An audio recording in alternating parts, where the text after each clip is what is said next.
Hi மக்களே, welcome back to L I stories and games. இன்றைக்கி நம்ம ஒரு க்ரீப்பியான ஜந்து, அதான் லிவ்யாத்தோனோட ரியல் ஸ்டோரி பற்றி தான் பார்க்க போகிறோம். ஃபர்ஸ்ட் அந்த ஸ்டோரி எங்கே தொடங்குது அப்படின்னா, ஒரு ஃபிஷ்ஷை வந்து கடலில் பார்த்துருக்காங்க. அந்த ஃபிஷ்ஷோட பேர் தான் டூம்ஸ்டே ஃபிஷ். அது வந்து எப்படி இருக்கும் அப்படின்னா, அதோட ஃபின்ஸ் வந்து ரொம்ப அழகாக அட்ராக்டிவாக இருக்கும். ஆனால் இதுக்கு டூம்ஸ்டே ஃபிஷ்ஷுன்னு பேர் வந்தது ஏன்னு தெரியுமா? அதுக்கு வந்து ஒரு காரணம் இருக்குது. அது என்ன காரணம்னா, இந்த ஃபிஷ்ஷை ஒரு தடவை யாராவது பார்த்துட்டாங்களோ இல்லை வீடியோ ஏதாவது பண்ணிட்டாங்களா, அந்த ஃபிஷ்ஷுக்கு அடுத்து ஒரு நேச்சுரல் டிசாஸ்டர் வரும் அப்படின்னு சொல்லி பைபிள், குரான் இந்த மாதிரி நிறையா ஹோலி புக்ஸ்லலாம் போட்டிருக்காங்க. இது மாதிரி ஒரு நாள் ஜப்பானில் இதே மாதிரி ஒரு இன்சிடெண்ட் நடக்குது.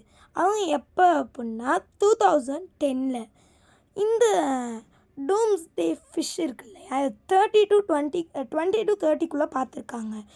அடுத்து 2011 என்ன நடக்குன்னா, ஜப்பானில் ஒரு பெரிய நேச்சுரல் டிசாஸ்டர் வந்து அங்கே இருக்க பல மக்கள்கள் இறந்து போயிடுறாங்க.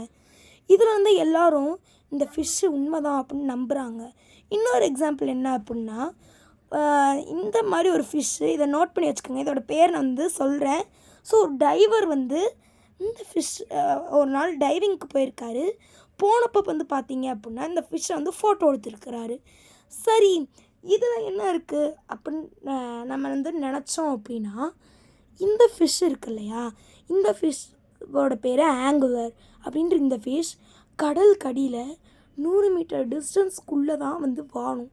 இது வந்து பார்க்கவே ரொம்ப க்ரீப்பியாக, தலையில் வந்து ஒரு ஆண்டனாவோட ரொம்பவே கொடூரமாக இருக்கும்.